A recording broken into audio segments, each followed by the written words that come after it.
Comprendre aujourd'hui pour défier demain.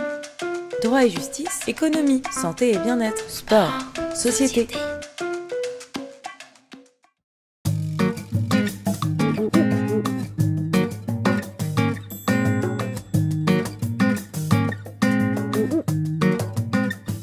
En France, on s'est préoccupé à un moment de l'histoire qui était le moment où Bernard Kouchner a été ministre de la Santé, de sécuriser les données de santé. Donc ça remonte quand même déjà il y a quelques années maintenant, mais à ce moment-là, il y a eu une prise de conscience que la donnée de santé, c'était une donnée extrêmement sensible et qu'on avait un devoir vis-à-vis du citoyen et du professionnel de santé de la sécuriser. Donc la France, à ce moment-là, a décidé de mettre en œuvre un cadre de confiance pour les données de santé. Ça a été quelque chose d'unique en fait, et ça reste unique puisqu'il n'y a pas d'autre pays qui a un cadre de confiance comparable. Et on a donc mis en place un agrément pour l'hébergement de données de santé. Donc aujourd'hui, puisqu'il a été mis en place en 2006, il y a un recul par rapport à ça qui s'est fait, il y a une expérience, il y a une centaine en gros d'entreprises qui ont été agréées par le ministère de la Santé. Alors, simplement pour dire, la procédure d'agrément voulait que ce soit agréé à la fois par un comité d'agrément, enfin c'était agréé par un comité d'agrément, avec deux parties, une partie qui était la CNIL et une partie qui était l'ASIP Santé, donc qui est l'Agence des systèmes d'information partagés pour la santé. Donc ça donnait en fait le sentiment à tout le monde qu'en allant dans ce cadre de confiance, on avait sécurisé les données de santé.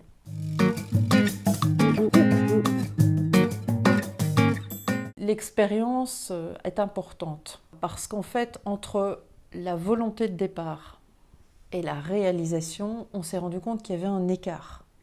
Et ça, c'était important finalement d'un moment donné d'avoir une prise de conscience que l'objectif de départ n'était pas totalement réalisé. En fait, l'agrément fonctionnait sur un référentiel qui avait été rédigé par la ZIP Santé, qui était extrêmement, encore une fois, vertueux, mais où finalement le prestataire de services d'hébergement déclarait la façon dont il allait héberger les données de santé. Donc c'était premièrement déclaratif, et puis en fonction d'un périmètre qu'il définissait lui-même. Les hébergeurs choisissant en fait de se faire agréer pour un périmètre qu'ils définissaient et dans des conditions qu'ils définissaient, ça donne le résultat qu'in fine, le responsable de traitement qui doit choisir un hébergeur pense, en demandant à différents hébergeurs qu'il sollicite, notamment dans le cadre d'un appel d'offres, qu'il va avoir des réponses comparables. La réalité, c'est que les réponses n'étaient pas comparables puisqu'elles offraient des solutions différentes, je veux dire par là des niveaux de sécurisation différents.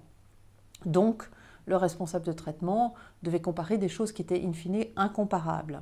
Donc la promesse finalement était un petit peu biaisée vis-à-vis du citoyen et vis-à-vis du professionnel de santé, puisque en allant chez Pierre, Paul ou Jacques, on n'avait pas forcément la même qualité de service. Ayant établi ce constat, et ce constat a été établi collectivement à la fois par la ZIP Santé et par l'ensemble des prestataires, on a réfléchi sur la façon dont on pouvait faire évoluer ce cadre pour lui donner donc une plus grande maturité finalement. Et la maturité voulait dire une équité de traitement entre les différentes possibilités d'hébergement de données de santé.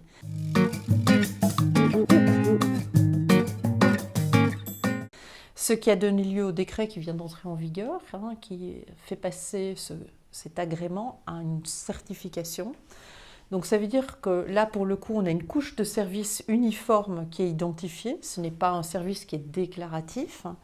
Et on a aujourd'hui une certification. Ça veut dire qu'on se base sur des référentiels techniques internationaux et on n'est plus donc dans le cadre français.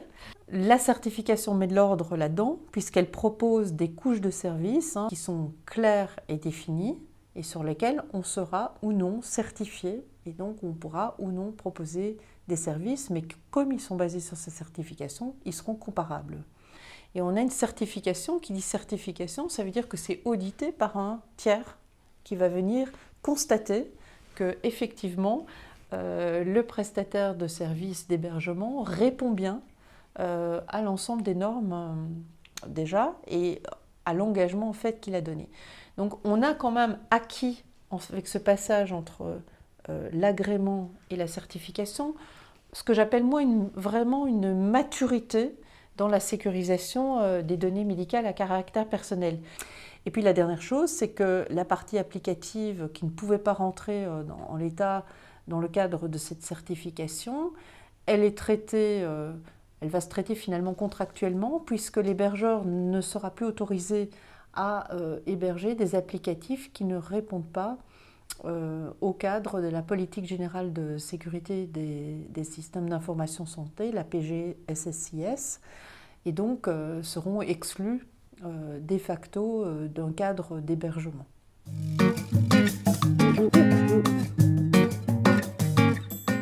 Ça tombe bien, j'allais dire, puisqu'on a l'entrée en vigueur en mai 2018 du règlement européen pour la protection des données personnelles.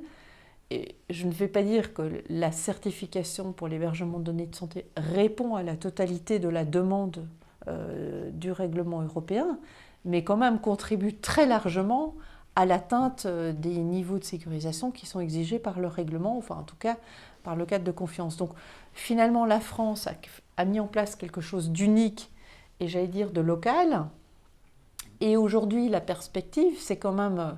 Et c'est regardé, je le sais, avec un œil aiguisé par Bruxelles.